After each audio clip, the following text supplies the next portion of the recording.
Use code 8th Place Dave to save 5% on your order at Face to Face Games, Canada's largest Magic the Gathering store, where qualified orders receive free shipping Canada wide. Support the channel and visit facetofacegames.com today.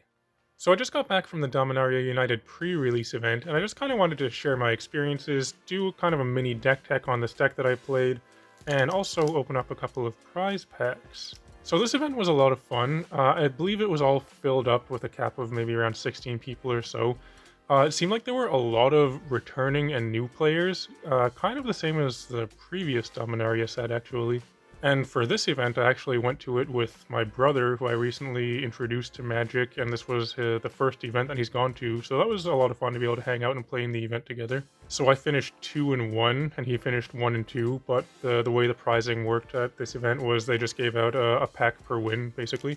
So it was cool that we both went home with something at least. And since they were doing the pack per win thing, it meant that going to a draw was basically the same as both players getting a loss.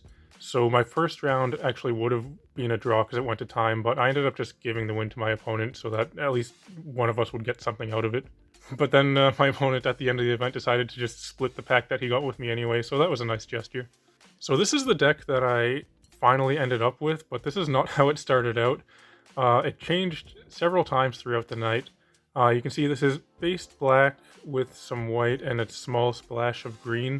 It actually started out as almost a mono black deck, because I saw that pretty much all of my black cards were playable.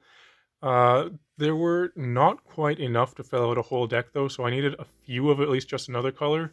I saw I had this Urg Spawn of Turg, which is pretty decent. It's not an amazing card, but I think it's, you know, worth a light green splash. So I figured I'd play that and a couple other green cards. There's this Tear Asunder here, which is definitely worth splashing, I think. And then I tried to fill out my deck with those and, you know, some other decent cards here. This random green, this was basically just a placeholder thing, like putting in my deck because I needed something. These ended up getting cut though. And also, I did open this thing, which is cool, Timeless Lotus. So I did actually play this in the first round. It was cool to open this because when I opened it, I said, hey, I basically won before we even played the event, because at the time of filming this anyway, it's a pretty valuable card. But I did play this in the first round, and then I quickly realized that in limited anyway, it's basically just a 5-mana do nothing. Because I was thinking that it could be okay to have access to all colors of mana and be able to pay for weird kicker costs, because you see a lot of cards will have a alternate kicker cost like this one. It costs green, so I would be able to pay with that, pay for that with this. It didn't really work out the way I wanted it to, so I ended up cutting that. But anyway, I played the first round with basically mono black with a light splash of green, and then halfway through the first round in sideboarding, I decided to try and switch in some blue cards actually, because I had a couple of blue cards that seemed decent. This card actually does seem quite good to me, but it's one where it needs to go in like a deck that's kind of built for it. You want lots of instant sorceries, right? So I tried these and then realized this isn't really the deck for that. Then in the second round, decided to try out some white as my second color, and that worked out a lot better. So this card really impressed me, this Cult Conscript. It's just one of these 1-mana 2/1s. Enters battlefield tapped. It's a, you know, very black card thing. They typically have a creature like this. What's cool about this though is that you can bring it back from the graveyard on your opponent's turn for just 1 and a black, so I was able to reuse this many times. This was a very important card in the deck for a couple of matchups. A few 2-drops here. We've got this Toxic Abomination. This one, it's okay. I wasn't super happy to play it, but it was alright. The other ones though, Splatter Goblin's pretty good. You know, it's a 2/1 for 2 that can trade up, or it can potentially even 2 for 1 your opponent if they have something that this trades with, and then you can kill something by give it -1/-1. So I do like this card. Blight Pile, this card was really good. 3/3 Defender for 2, but you can pay 2 and a black, tap it, each opponent loses X life, where X is the number of creatures with Defender you control. So while this cannot attack, since it has Defender, it can still be dealing damage to your opponent. And there's some pretty good cards with Defender in this set. I had some other ones as well. Juniper, Order, Root Weaver. This card was pretty good. Since I did have the splash of green, I was able to use the kicker at least once. So, you know, it's a bear, basically, a 2/2 for 2, but it does have a pretty decent upside. in the 3-drop. So I had this Erg Spawn of Turg. I always like to call it Erd Spawn of Turd. But it's a star 5 for 3. So it has a lot of toughness for 3 mana.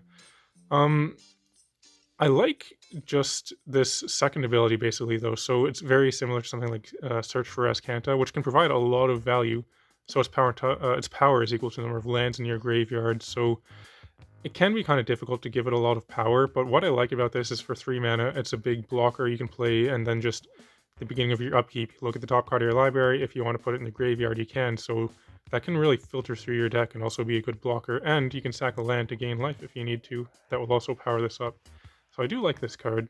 Also, it's a cool frog.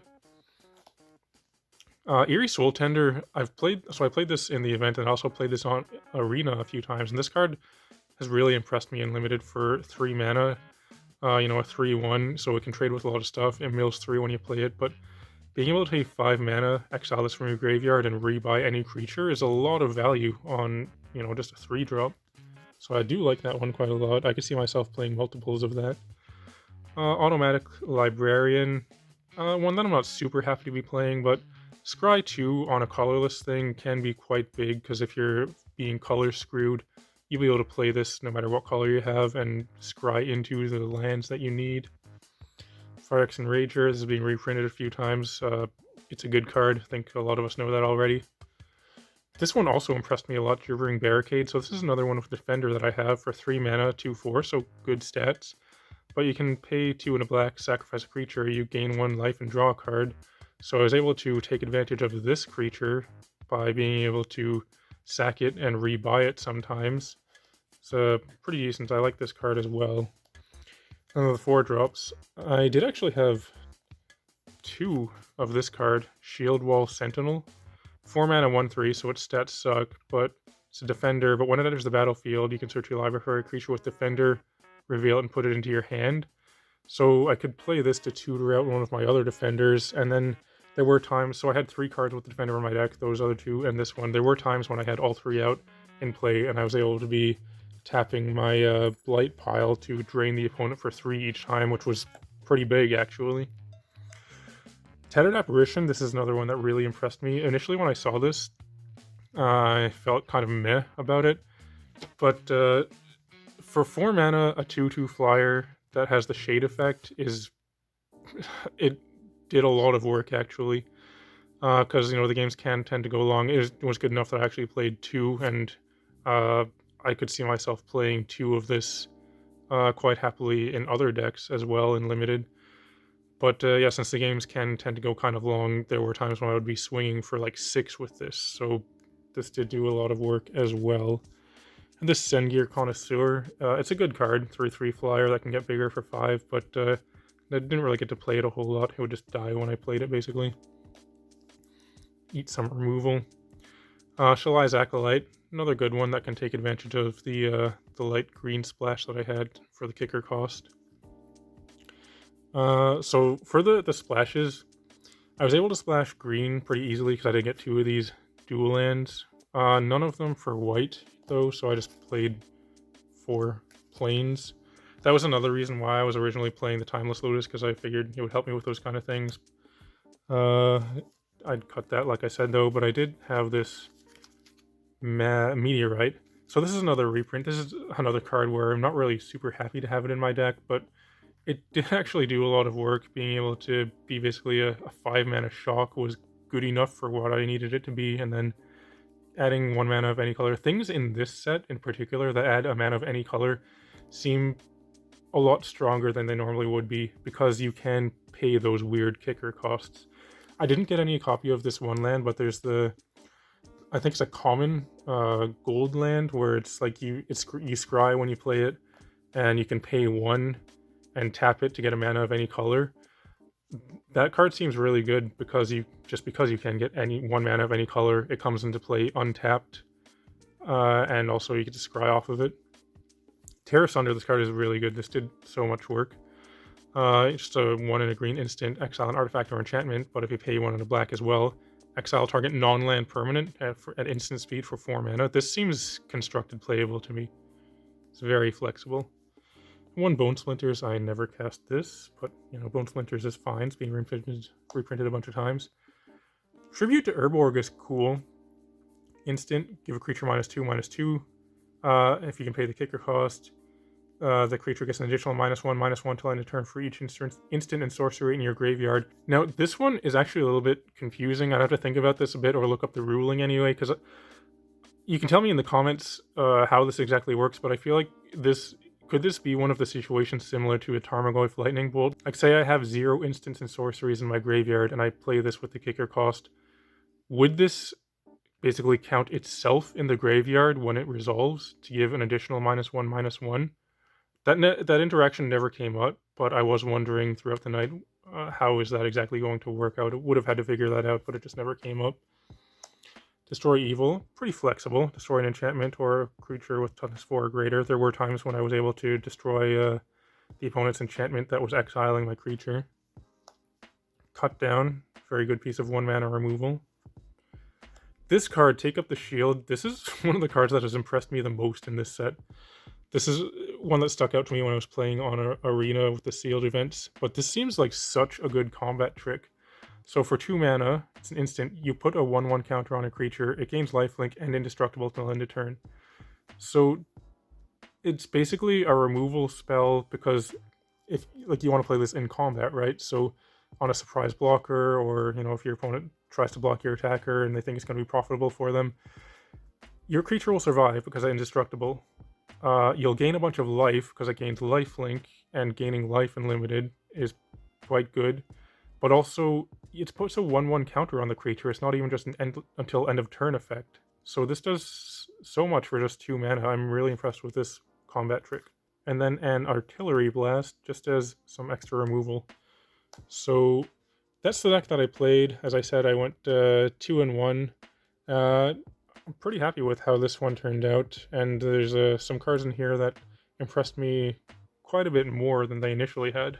I'll also show you this pre-release promo that I opened. You can see I did not play it, seeing as it's still in the package, but I could have potentially played this because I was playing a splash of green, although the 2 green could be a problem, but I'm not sure what to think of this card. It's a mythic, but for 7 mana, this should be like a game-ending effect, right? This, you know, you could put up to 2 non-saga permanents from your hand onto the battlefield, but you need to have 2 things that are worth playing on a 7 mana enchantment. This is just kind of a confusing card to me. It seems like it could be really strong, but I'm just not quite sure what to think of it at the moment. Another thing they were doing at this event was they just gave out one of these retro promos to everyone. Got it at random. It was going to be either this one, Ball Lightning, or Vindhorn Elves, I believe. I ended up with the Sarah Angel. It's cool. Like, Sarah Angel isn't really playable in anything at this point, but it looks neat anyway, so it's just, you know, something extra to get. I was also able to give out a couple of these Hashep OECs. I always carry around a stack of these and like to give them out to people that I play against or meet who either recognize me or seem like they might want one anyway. It's just an extra little fun thing to do at events. So if you ever see me at an event, I'll probably have a Hashep for you. So that was the deck that I played and kind of a recap of the event, but now let's open up these prize packs. So I got these 2 here. Should be pretty fun. What would be great is if I could open up the Hazazon something or other. I think it's called Shaper of Sands, but anyway, that's the commander that I need for the commander deck I'd like to make. I have yet to open one, and you can get it in set boosters, I believe, so that would be cool. Got a fancy Swamp. Splatter Goblin, Cut Down, some decent removal. Joda's Codex seems pretty decent actually, because you can reduce this cost to 0. Sandgear Connoisseur, Ortuck Bone Rattle, Rith Liberated Primeval, that's cool. Got a mythic here. The Naya Colored Dragon in the showcase art. Haughty Djinn, this card seems really good to me. It's very similar to Tempest Djinn from, I think that's from the original Dominaria. Or whatever, the one from a few years ago.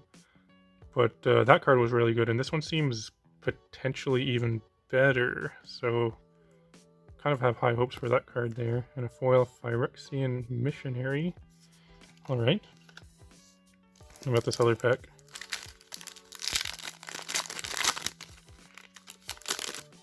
No list card. Is that Rana? Yep. Got a forest this time.